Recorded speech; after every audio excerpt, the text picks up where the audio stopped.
I think one of the biggest misconceptions people have about judgment is that it means punishment. But judgment isn't punishment, it's revelation.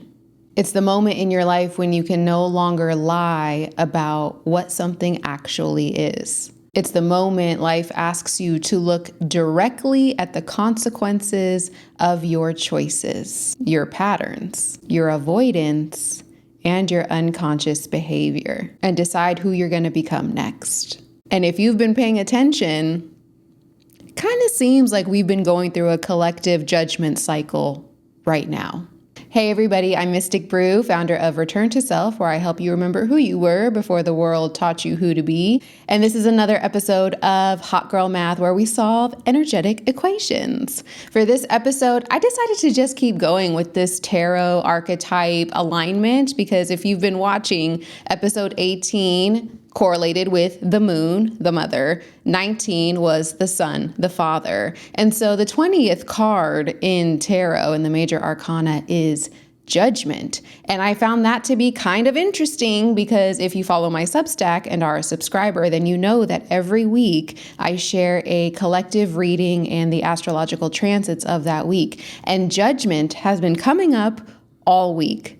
So let's talk about it. Now, we all have an idea of what judgment means to us, and more often than not, judgment tends to lean towards punishment, or ridicule, a conclusion, a stereotype, and in some cases, that's really true. But when it comes to tarot, that's not exactly what judgment means. For those who also don't know because you don't know anything about tarot or you just haven't really explored it much, tarot and the cards specifically, especially the major arcana cards, which are the first 22 cards, are meant to represent the chapters and stages that you go through when you are having a spiritual awakening.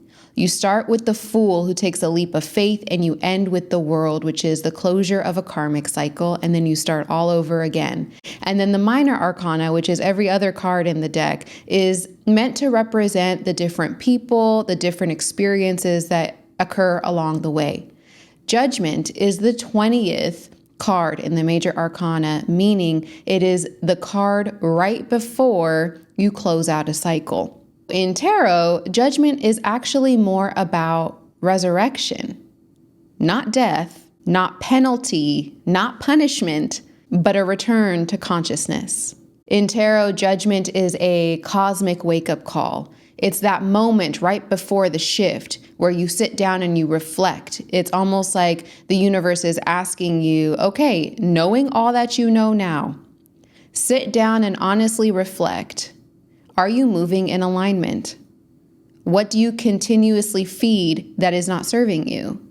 What unconscious behaviors, patterns, beliefs, assumptions, ways of being, whether it's your own identity, the way you move in the world, the way you see the world, all of the above. What parts of those ingredients in this next chapter do you want to take with you, and what are you ready to leave behind? It is a moment of really becoming aware of your destructive cycles and seeing the karmic consequences catching up to you so that you can see these patterns clearly, so that you can make judgment upon your life as to how you want to move forward. And so this moment, and I feel it right now happening collectively and individually, it's like a major life review. It is a moment of you being asked to really answer to your past decisions. And this is where a lot of people miss the opportunity or the invitation that's being offered because, again, judgment isn't about punishing you. It's about asking you to do an even scarier thing, which is see yourself clearly. And for those of you who have opted in to this challenge, to this moment, then you know that once you see yourself clearly, once you are honest, you can't go back to pretending. So maybe judgment is a death of some sorts. It's a death to your old self. It's a death to your old excuses. And it's a death to plausible deniability. So you may be experiencing a judgment call on your life right now, a little cosmic shakeup, a moment where you're being asked to reflect on everything that led you here to see if it's still truly aligned with you or if you are participating in behaviors and beliefs that no longer align with where you're trying to go. Either way, I strongly feel like we're also experiencing this collectively. And if you've watched anything that I've ever done or read anything I've ever written, then you know that I'm big on the micro-macro connection, meaning what we go through individually is a reflection of what we are experiencing collectively. So I think it's safe to say that humanity is also going through a judgment cycle. If you've been following Hot Girl Math from the beginning, then you know we time traveled from 2016 up until the present day. And each year, certain news articles, headlines, major moments were being highlighted. And unfortunately, there was a lot of tragedy. And this was exposing a lot of the institutions that we were taught to trust. It was making corruption harder to hide. It was really bringing up the collective disillusionment that we have unconsciously participated in, which was allowing now more people to question authority, to awaken to the shadow confrontation that has been operating in the background, not just with yourself, collectively, with the institutions, with the governments, with the people in power.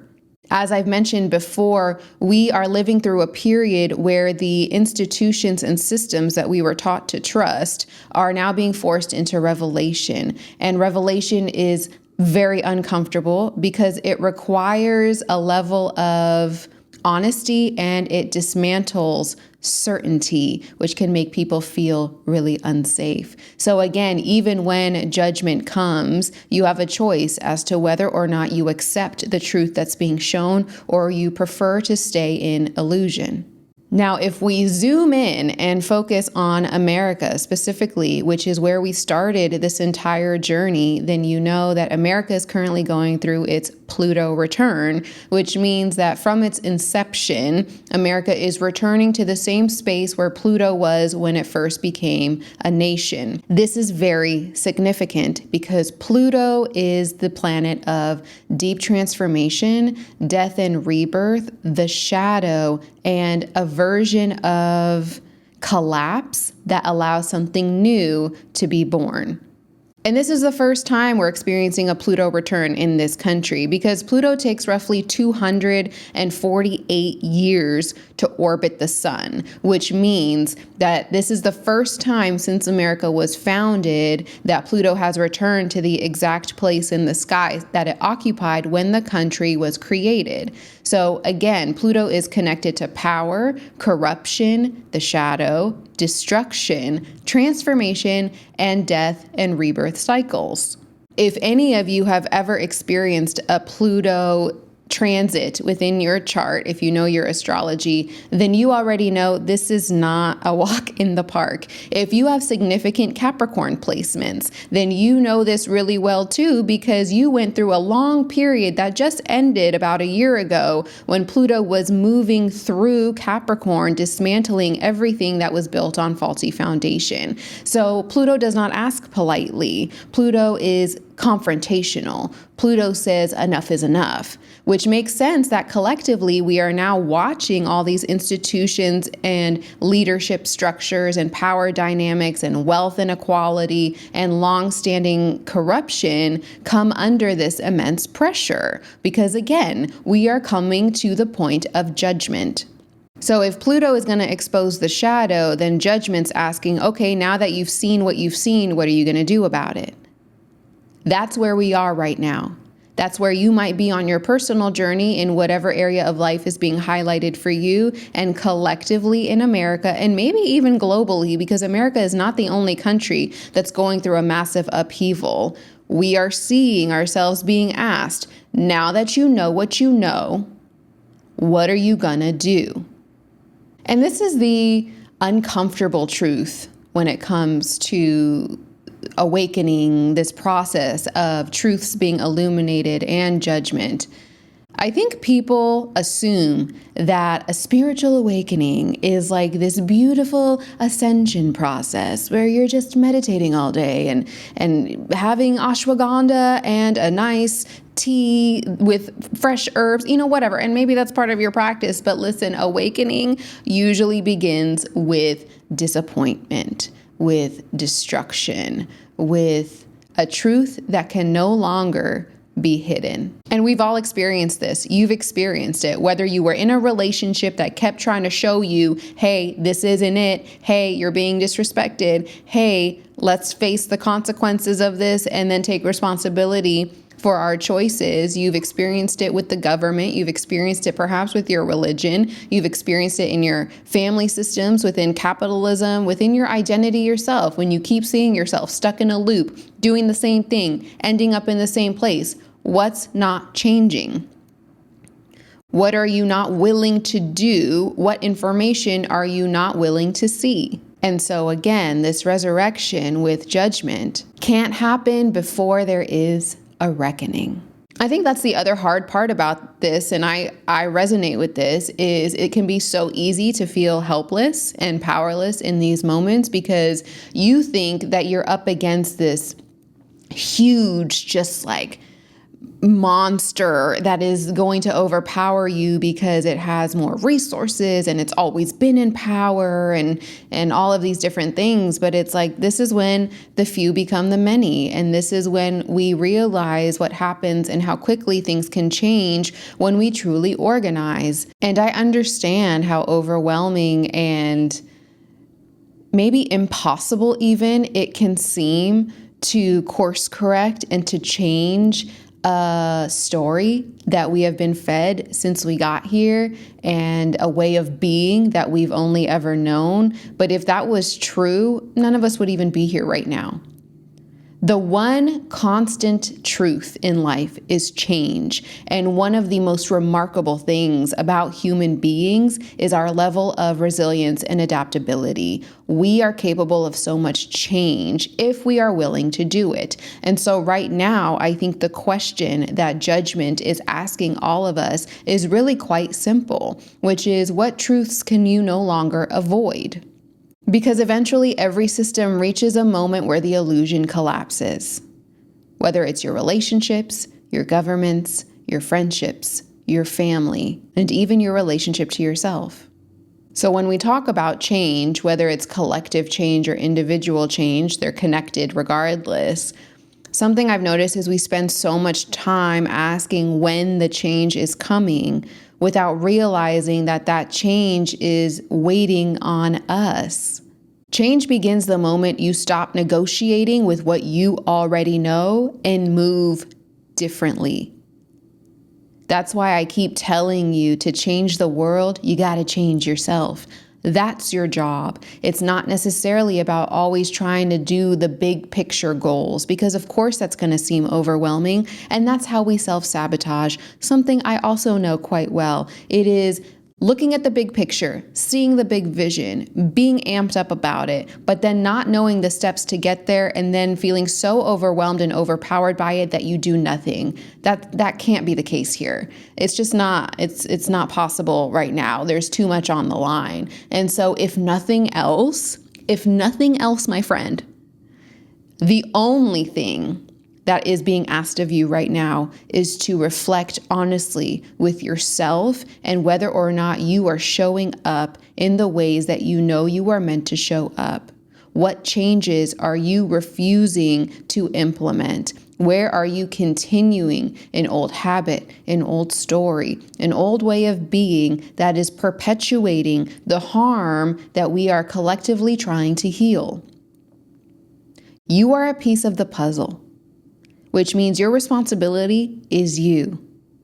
So your biggest contribution is to make sure that you are showing up in a way that reflects the truth of who you are. So maybe judgment isn't about asking whether the world is changing, but whether or not you're ready to answer the call. This is the fork in the road that you're on right now. This judgment call is not punishing you. It is showing you the cost of the consequences of your choices and what choices are you being asked to reflect on. At the end of the day, it is always your decision. It is always up to you. It's not about punishment, but you may notice that you will find yourself in a repetitive cycle until you're ready to choose differently, until that door shows up again and you are yet at another judgment call. Knowing what you know now, what are you going to do? Are you ready to break free from the identity that has kept you in a loop until this point? It's totally up to you guys. That's for you. This is all our own individual journeys, but obviously our individual journeys affect each other. And right now we are in a very powerful and illuminating place in history where tragedy is literally in your face. It is accessible with a touch of a screen. And while that can be incredibly devastating and overwhelming to your nervous system, to your mental health, to so many other things, you are also having access to truth that could so easily be hidden in the past. This is an illumination. This is exposure. Now that you know what you know, what are you going to do about it? Thanks for watching. As always, like, comment, subscribe if you found something useful in this video. Share with a friend if you think they could find something beneficial from this. And I'll see you next week.